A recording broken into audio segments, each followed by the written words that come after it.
Book से करके जो हम बता रहे हैं उसको आप फॉलो करते चले जाइए। आपको ये यकीन दिला सकते हैं कि 90% नंबर हम आपको लाकर दिखाए। सिर्फ देखते जाइए, आप वहां जाइएगा ना तो लगेगा कि इतना इजी क्वेश्चन पूछ दिया। इजी क्वेश्चन होता नहीं, मेहनत करने के बाद क्वेश्चन इजी हो जाता है। आप मेहनत कीजिएगा तो क्वेश्चन इजी लगेगा, मेहनत नहीं कीजिएगा तो क्वेश्चन हार्ड लगेगा। तो ये क्या लिखा हुआ है, चीनी का रासायनिक सूत्र क्या होगा सर? चीनी का पूछ रहा है, चीनी का पूछ रहा है तो कैसे देंगे? चीनी का रासायनिक C12H22O11 आपको सी दे देना है। लेकिन ग्लूकोज पूछता तो इसको टिक आउट करते हैं, और ये फॉर्मिक एसिड CH3COOH ये पूछता तो ये देते। तो आपका राइट आंसर क्या हो जाएगा? आपका राइट आंसर सी हो जाएगा, यानी C12H22O11 ये चीनी का फॉर्मूला होता है। सर दूसरा में क्या होगा? सल्फ्यूरिक अम्ल यानी H2SO4, आपको राइट आंसर ये हो जाएगा। ये सल्फ्यूरिक एसिड, 3 एसिड होता है, sulphuric acid, nitric acid, hydrochloric acid. तो सल्फ्यूरिक एसिड तो ये हो गया, और नाइट्रिक एसिड सर HNO3 लिख लीजिएगा, और हाइड्रोक्लोरिक एसिड HCl लिख लीजिएगा। ये नाइट्रिक एसिड, ये हाइड्रोक्लोरिक एसिड। सल्फ्यूरिक एसिड आ गया है तो सर नाइट्रिक एसिड पूछेगा तो ये देना है, हाइड्रोक्लोरिक एसिड पूछेगा तो ये देना है। क्लियर? आप चलते हैं।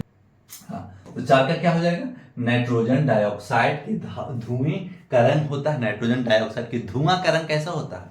तो आप लिख लीजिएगा भूरा होता है सर, आपका राइट आंसर भूरा में चला जाएगा।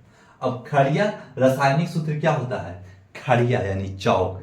खड़िया कहते किसको है सर? आप खड़िया चौक मतलब नहीं समझते हैं, सोडियम बाइकार्बोनेट। देखिए खड़िया, इसका मतलब संगमरमर के बारे में बोल रहा है। आपका राइट आंसर क्या होगा? यानी CaOCO3 कैल्शियम कार्बोनेट, ये खड़िया चौक का ये फार्मूला हो जाता है। आपको बता दिया खड़िया का रासायनिक सूत्र क्या होता है, यानी सी यानी कैल्शियम कार्बोनेट हो जाता है। अब कली चूना का रासायनिक सूत्र, कली चूना किसको कहते हैं? इंग्लिश में इसको लाइम बोलते हैं। कली चूना का फार्मूला होता है CaO कैल्शियम ऑक्साइड। अगर देखिए CaO ऐसे दे दिया है, कैल्शियम ऑक्साइड भी लिख सकता है। तो आप याद रखिएगा कि खड़िया कली चूना का रासायनिक सूत्र CaO कैल्शियम ऑक्साइड दे देगा, हिंदी में लिख देगा तो ये सिंबल दे देगा। फिर 7वां में सर ओजोन का आणविक सूत्र क्या होता है? ओजोन O3, जो हमारे लेयर है ना, एटमॉस्फेयर, ट्रोपोस्फेयर, मेसोस्फेयर। तो ओजोन लेयर जो मेसोस्फेयर में है, इंग्लिश में बोल रहे हैं ठीक है ना, तो ये मेसोस्फेयर, ओजोन का फार्मूला O3 हो जाता है। 8वां में सर निम्नलिखित में कौन सा समीकरण संतुलित नहीं है? इसमें संतुलित कौन नहीं है? आपको ध्यान, हाइड्रोजन 4 ऑक्सीजन 2 का ही मल्टीपल हुआ, तो ये तो सही है सर। कौन सा संतुलित नहीं है? देखिए आप क्या कीजिएगा, फट से मार दीजिएगा कि अरे सही तो यही होगी। मेरे बाबू पढ़िएगा, पूरा क्वेश्चन जरूर पढ़िएगा। ये सही था, आपको गलत चुनना है। तो आपको ये सही था, ये पोटेशियम 2 क्लोरीन 2 और ऑक्सीजन 3 और यहाँ ऑक्सीजन 6 और 3 दूनी 6, यानी ये भी बैलेंस है, ये भी सही है। इसको देखिए, इधर हाइड्रोजन 2 क्लोरीन 2 ये भी है। इसका मतलब है कि लेड देखिए अकेला है, लेड PbO, और यहाँ कितना है NO2 3, यानी 3 दूनी 6 है नाइट्रोजन, और 6 है, तो 2 2 4 1 5 हुआ, यानी ये बैलेंस नहीं है। तो आपका ये सही था। आपको टिक आउट करना होगा किसमें? आपको डी में टिक आउट का है कि ये बैलेंस नहीं है। क्या पूछ रहा? संतुलित कौन नहीं है? तो ये डी संतुलित नहीं है, कहा कि ऑक्सीजन इधर 2 2 4 हो गया, 1 5, और इधर कितना है 6 है, तो ये बैलेंस है नहीं, बैलेंस संतुलित नहीं है ये। तो आपका राइट आंसर डी में आएगा।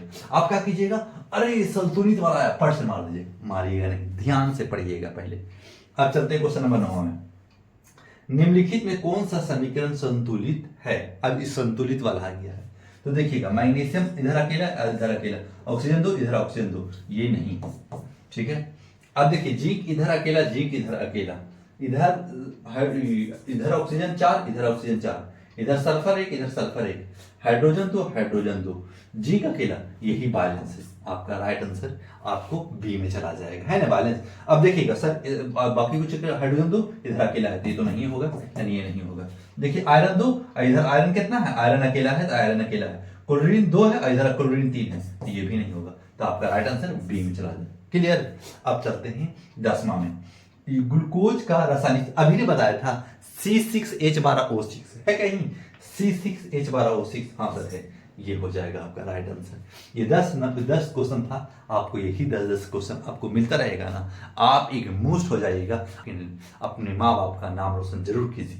अपनी मेहनत, अगर आप मेहनत कर रहे हैं ना, आप गरीबी से मत झेलिए। आप गरीबी से, अगर गरीबी है ना आपके पास, आप ही गरीबी को निकाल सकते हैं। अगर आप गरीबी से बिलोंग कर रहे हैं तो मेहनत कीजिए, अपनी सफलता को ऊंचाई दीजिए, फिर एक दिन सफल होकर के अपने माँ बाप का नाम रोशन कीजिए, और माँ बाप जो क्रिटिकल कंडीशन में गुजर रहे हैं उसको ही आप ही बेहतर कर सकते हैं। समझ में आ गया होगा तो लाइक सब्सक्राइब कीजिएगा। अब चलते हैं दूसरे ऑब्जेक्टिव में।